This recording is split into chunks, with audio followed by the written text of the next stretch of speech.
बिस्मिल्लाहिर्रहमानिर्रहीम। अस्सलाम वालेकुम नाज़रीन, आप यूट्यूब चैनल देख रहे हैं। मैं इमरान ख़ान हूँ। पाकिस्तान के हवाले से और पाकिस्तान में क्रिकेट के फैंस के हवाले से एक ख़बर है और बुरी खबर है पाकिस्तानियों के लिए, और ये साजिश ही लगती है जो पाकिस्तानियों के ख़िलाफ़ की गई है। वैसे हमारी क्रिकेट को नुकसान पहुँचाने के लिए कोई कसर नहीं छोड़ी गई। जब बिग थ्री बनाया जाता है तो उसके अंदर भारत है, ऑस्ट्रेलिया है और इंग्लैंड है। ये मिलकर फैसला करेंगे कि दुनिया की क्रिकेट किस तरफ जाएगी। नए नए रूल्स बनाए जाते हैं और उन रूल्स को ऐसे बनाया जाता है कि उसका फ़ायदा भारत को हो, उसका फ़ायदा ऑस्ट्रेलिया को हो, उसका फ़ायदा इंग्लैंड को, और जो दूसरे ममालिक हैं उनको पीछे धकेला जाता है।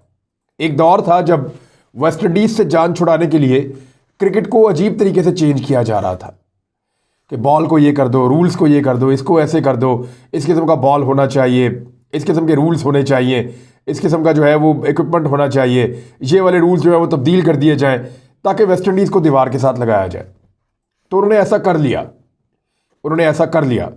उसके बाद उन्होंने पाकिस्तान को, जब पाकिस्तान का एक तूती बोलता था दुनिया में बेहतरीन प्लेयर्स हम पैदा कर रहे थे, तो हमारे खिलाफ रूल्स बनाए, विकटों को बिल्कुल तब्दील कर देते थे, अपनी विकटों को हमसे बिल्कुल मुख्तलिफ कर दिया, और जब पाकिस्तान उनके ऊपर प्रैक्टिस करता था फिर कुछ और कर लेते थे। यानी एक साजिश के तहत वो प्लान करके चलते थे कि किसी तरह 4-5 मुल्क आगे रहे और पाकिस्तान को, वेस्ट इंडीज़ को, श्रीलंका को, दीगर ममालिक को पीछे धकेला जाए। ये होता रहा पाकिस्तान के साथ। फेयर प्ले नहीं किया गया पाकिस्तान के साथ। और दूसरी पाकिस्तानियों की गलती है कि वो इन चीज़ों में पीछे रहते हैं। उन्होंने डिप्लोमेसी से काम नहीं किया, वो इन आलमी बॉडीज़ के अंदर अपना रोल प्ले नहीं कर सके। पाकिस्तान क्रिकेट बोर्ड जो है वो नहीं कर सका जो इंडियन क्रिकेट बोर्ड कर रहा है, जो ऑस्ट्रेलिया से और इंग्लैंड वाले कर रहे हैं, जितना साउथ अफ्रीका ने अपने आप को इन किया है। तो पाकिस्तान जो है वो इसीलिए पीछे रह गया। थोड़ा कुछ कसूर हमारा अपना है और बाकी हमारे मुखालिफिन जो हैं वो पाकिस्तान को इस मैदान में आगे बढ़ता हुआ नहीं देख सकते। अभी एक नया काम इन्होंने ये किया कि 3 टीमें बनाई हैं पिछले 10 साल की, 2011 से लेकर 2020 तक। ये जो एक पूरी दहाई गुजरी है, इसकी उन्होंने 3 टीमें बनाई। एक 2020, एक उन्होंने बनाई है ओडीआई वनडे टीम, और एक बनाई टेस्ट टीम। इन 3 टीमों में एक भी पाकिस्तानी नहीं है।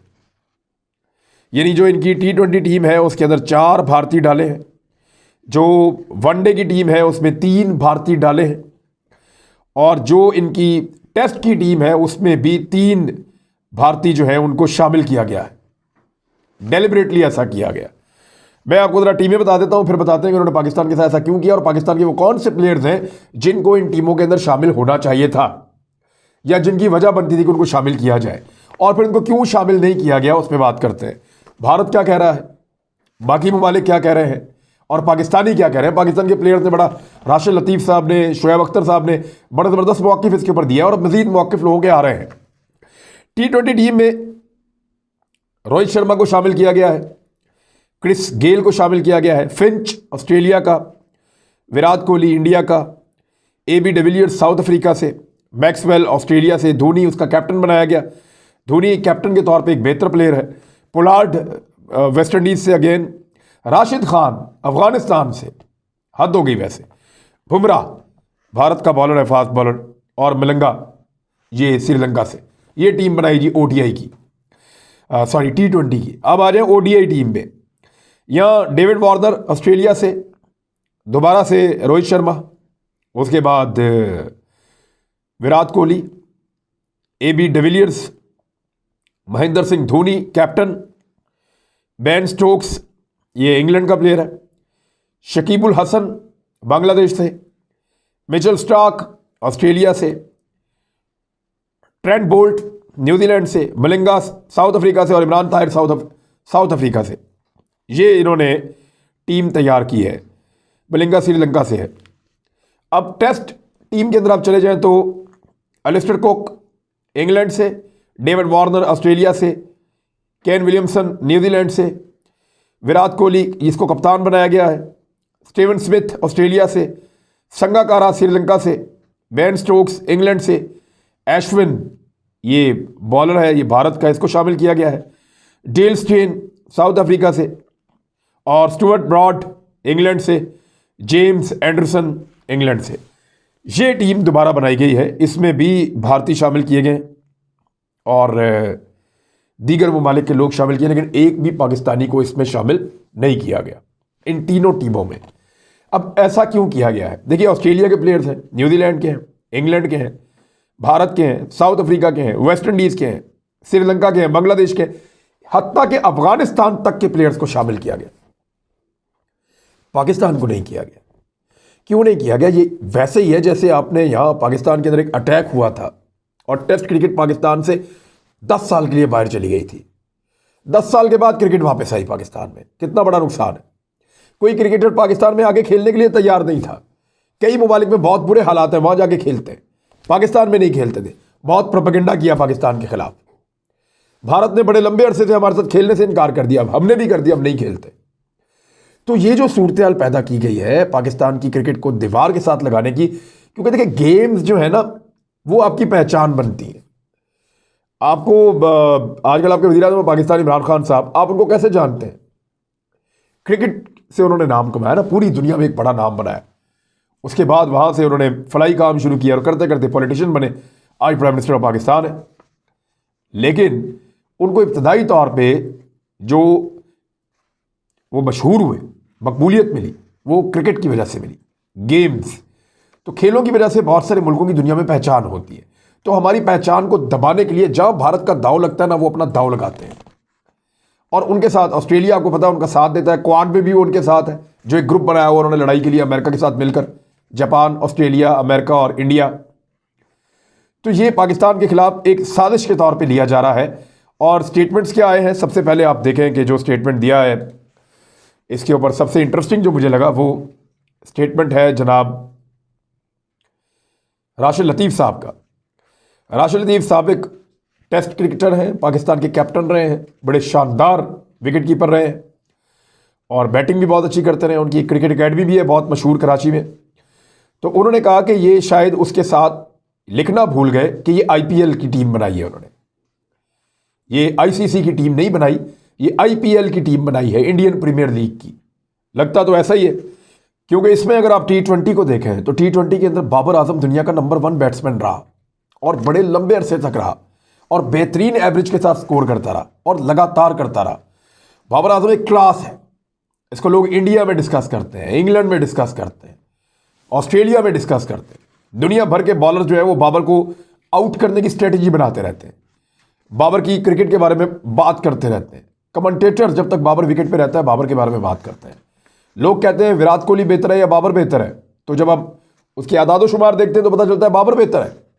जब हम देखते हैं कि रोहित शर्मा बेहतर है या बाबर बेहतर है, जब हम उसके वो जो डिजिट्स हैं वो निकाल के देखते हैं तो पता चलता है कि बाबर बेहतर है।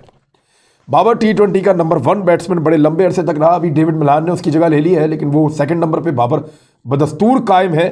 लेकिन बाबर आजम को इतने लंबे अरसे तक लगातार बड़ा अच्छा खेलने के बावजूद T20 टीम में शामिल नहीं किया गया और बाबर आजम से कई जो कम दर्जे के बैट्समैन हैं उनको शामिल किया गया।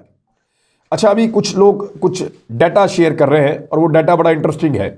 यानी यहाँ पे एक दोस्त हैं, उन्होंने ट्विटर के ऊपर, नुमान नदीम साहब हैं, उन्होंने एक डाटा डाला जिसमें इनिंग्स और एक तकाबली जायजा लिया गया है AB डिविलियर्स का और बाबर आजम का, और उसके अंदर वो ये बता रहे हैं कि बाबर आजम किस लेवल का प्लेयर है।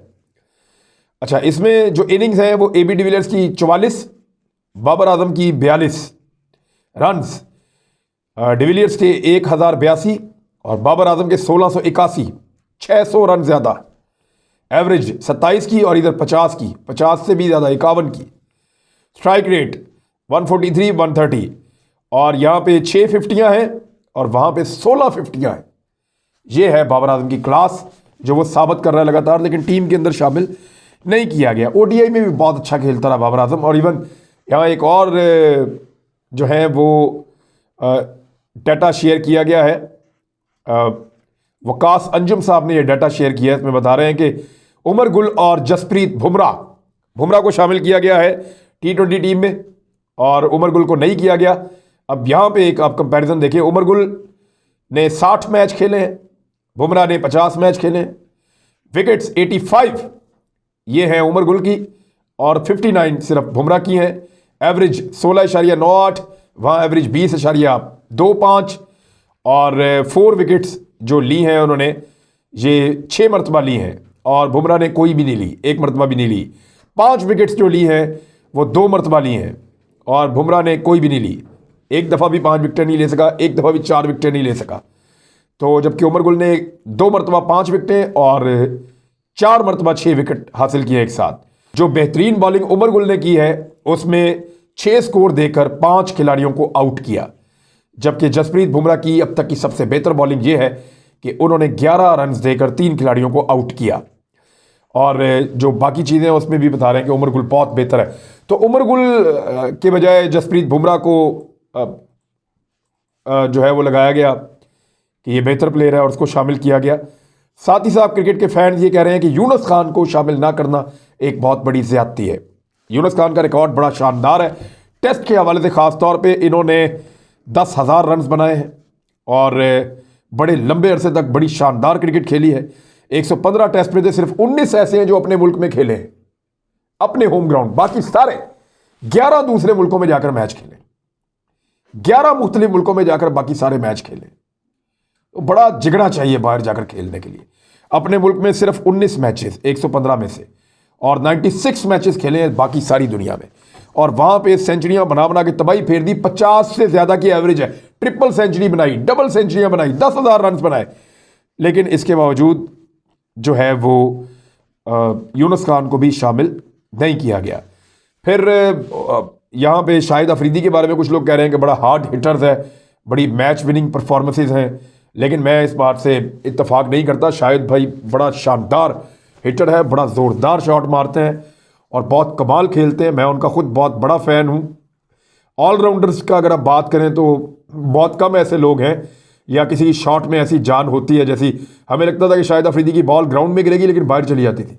तो प्लेयर तो वाकई बहुत बड़े थे। अनएक्सपेक्टेडली किसी बॉलर की इज्जत का उन्होंने ख्याल नहीं रखा। लेकिन अगर आप फेम की बात करते हैं, अगर आप ये बात करते हैं कि हम यहाँ पे वो लोग लेकर आना चाहते हैं जो हीरोज थे, तो शाहिद अफरीदी से बड़ा हीरो कौन रहा पिछले 20 साल क्रिकेट में? वो बहुत बड़ा हीरो रहा, लेकिन उसको भी शामिल नहीं किया गया। तो पाकिस्तान के बहुत सारे नामों को यहाँ पे नज़रअंदाज किया गया और पाकिस्तान के साथ एक ज्यादती की गई है। पाकिस्तान के फैंस उसके ऊपर आवाज़ उठा रहे हैं। शुएब अख्तर ने बड़ी तनकीद की और शुएब अख्तर ने तो तकरीबन वो ब्लास्ट किए हैं। उन्होंने कहा कि ये तो बड़ी सख्त ज्यादती है, हमारा लेग स्पिनर यासिर शाह, उसको शामिल किया जाना चाहिए था, बाबर आजम है, यूनुस खान है, किसी को शामिल नहीं किया। उन्होंने कहा ये IPL की टीम लग रही है, T20 की टीम ऑफ द डेकेड। ये इन्होंने ऐलान करना था ICC का, लेकिन इन्होंने कर दिया IPL का। और यही बात जो है वो की है राशिद लतीफ़ साहब ने और तनकीद का निशाना बनाया है दोबारा से ICC को। ये ICC ऐसा करता क्यों है? एक्चुअली ये पैसा बनाने की मशीन बन गए। जितना ज़्यादा रन्स बनते हैं उतना ज़्यादा पैसा कमाया जाता है। मुझे एक दिन इंजमामुल हक साहब ने बताया था कि हमने एक मैच खेला, 5 दिन पूरे हो गए, तो उन्होंने हमारी बड़ी तारीफ़ की इंग्लैंड में कि आपने 5 दिन तक यहाँ पे मैच खेला, तो हम आपके बड़े शुक्रगुजार हैं और ये वो, और बड़ा ज़बरदस्त रहा। लेकिन ये आपको उन्होंने कहा जी जितनी देर तक यहाँ पे आप मैच खेलते हैं 5 दिन तक, तो 5 दिन ये मैच TV पे चलता है, इश्तिहारात मिलते हैं, 5 दिन तक तमाशाई आते हैं, जितनी देर वो बैठते हैं वो हमसे खाते पीते रहते हैं, चीज़ें लेकर वो पैसा खर्च करते रहते हैं। तो हमारे यहाँ पे एक मेला लगा रहता है, तो 5 दिन तक एक एक्टिविटी रहती है जिसकी वजह से पैसे जनरेट होते हैं। तो कहते हैं मैं बड़ा हैरान हुआ कि ये क्रिकेट को किस तरफ ले गए। तो सारी की सारी क्रिकेट जो है कमर्शलाइज्ड हो गई है, खिलाड़ियों को कमर्शलाइज कर दिया गया है, इवन सारी की सारी गेम को कमर्शलाइज कर दिया गया है, हीरोज़ बनाए जा रहे हैं और बहुत अजीबोगरीब गेम, रूल्स ऐसे बनाए जा रहे हैं कि बॉलर बेचारे अब पिटते ही रहते हैं, क्योंकि जितने ज़्यादा चौके छिक्के लगेंगे उतना ज़्यादा लोग मैच देख के खुश होंगे, तालियां पीटेंगे, उनको मज़ा आएगा। तो वो चाहते हैं 400-400 500-500 स्कोर बने इवन वनडे के अंदर और बहुत तेज़ क्रिकेट हो जाए। तो उसके लिए वो रूल्स बदलते हैं, सारे खिलाड़ी दायरे में, 2 खिलाड़ी बाहर, मारो इनको उठा उठा के। बाउंसर करते थे पहले आउट करने के लिए, वो भी 1 से ज़्यादा अब आपको इजाज़त नहीं मिलेगी, तो वरना हम नो बॉल आपको दे देंगे। बॉलर के लिए इतनी सख्तियां पैदा कर दी हैं जी, बॉल बिल्कुल सीधी सीधी रहेगी, इसकी एक साइड ज़्यादा नहीं रगड़नी, दूसरी ऐसे नहीं कर दी, बॉल ज़्यादा स्विंग ना हो जाए, बैट्समैन आउट। बैट्समैन के लिए माहौल जो है वो बहुत ज़्यादा साजगार किया जा रहा है। इसके पीछे एक रीज़न और भी है। वेस्ट इंडीज़ और पाकिस्तान के पास दुनिया के बेहतरीन फास्ट बॉलर्स हुआ करते थे, इवन स्पिनर भी अच्छे होते हैं, लेकिन उन्होंने क्या किया, बॉलर को कमज़ोर किया और बैट्समैन को मजबूत किया। बॉलर से उसके सारे हथियार छीन लिए जो बॉलर इस्तेमाल कर सकता था, और बैट्समैन को हर वो चीज़ दी जो उसको चाहिए थी, क्योंकि इनके पास बैट्समैन बेहतर होते थे। लिहाजा उन्होंने गेम बॉलर, आप देखें पाकिस्तान जब भी मैच जीतता रहा है माजी में, बॉलर्स की वजह से जीतता रहा है, बैट्समैन की वजह से नहीं जीता। माजी में जब पाकिस्तान की टीम का एक नाम था, वेस्ट इंडीज़ की टीम का एक नाम था, तो वो ज़्यादा कामयाबियां उनकी बॉलर्स की वजह से थी। बैट्समैन भी उनका रोल प्ले करते थे, लेकिन वो एवरेज था। लेकिन बॉलर्स का एक्सेप्शनल रोल हुआ करता था पाकिस्तान की जानिब से और वेस्ट इंडीज़ की जानिब से। इवन ऑस्ट्रेलिया ने बड़े अच्छे बॉलर पैदा किए थे, लेकिन बॉलर को इन्होंने कमज़ोर किया है, बैट्समैन को इन्होंने तगड़ा किया है, बॉलर से उसके हथियार छीने हैं, बैट्समैन को नए हथियार फराम किए हैं ताकि ज़्यादा इंटरटेनमेंट हो। और ज़्यादा इंटरटेनमेंट के अंदर इन्होंने एक गेम की शक्ल बिगाड़ना शुरू कर दी है, और हर वो चीज़ शामिल करते जा रहे हैं जिससे क्रिकेट कुछ और बनती जा रही है, एक कमर्शियल गेम। और अब इस कमर्शियल एक्टिविटी से पाकिस्तान को बाहर निकलने के लिए, रखने के लिए ये साजिश की गई है। और वो राशिद खान को, जो अफगानिस्तान का है, मुझे लगता है उसको जान के शामिल किया गया, क्योंकि वो पाकिस्तानियों से वो बड़ी खार खाता है और चिढ़ाता है हर मैच में, उसकी ये आदत है। और ये था अब तक का एनालिसिस इस मामले के ऊपर। मेरे ख्याल में पाकिस्तान को अब एक तगड़ा जवाब देना चाहिए। आगे आईसीसी वर्ल्ड कप आ रहा है, पाकिस्तान को सेमीफाइनल, फाइनल तक जाना चाहिए। इन सबको तगड़ा जवाब दें, इनको बताएं कि हमारी टीम तगड़ी है, इनको बताएं कि हम जवाब दे सकते हैं। यही 8 टीमें थी ना जब हम लोग जीते थे चैंपियंस ट्रॉफी इंडिया से फाइनल में, और यही टीमें थी जब पाकिस्तान बार बार सेमीफाइनल्स में जाता है, फाइनल्स में जाता है। तो पाकिस्तान इंशाल्लाह जो वर्ल्ड कप आ रहा है उसके अंदर भी तगड़ा जवाब देगा, मुझे बड़ी उम्मीद है। और इस चोट को हम याद रखेंगे, भूलेंगे नहीं, इसका जवाब देंगे गेंद से और बल्ले से मैदान में। मेरे पाकिस्तानी प्लेयर्स जिन तक मेरी ये बात पहुंचे, उनसे मेरी गुजारिश है कि आपने पूरी कौम के बिहाफ पे ग्राउंड में इस टीम का जवाब देना है। अब तक के लिए इतना, अपना ख्याल रखिएगा, अपने इस चैनल का भी। अल्लाह हाफिज़।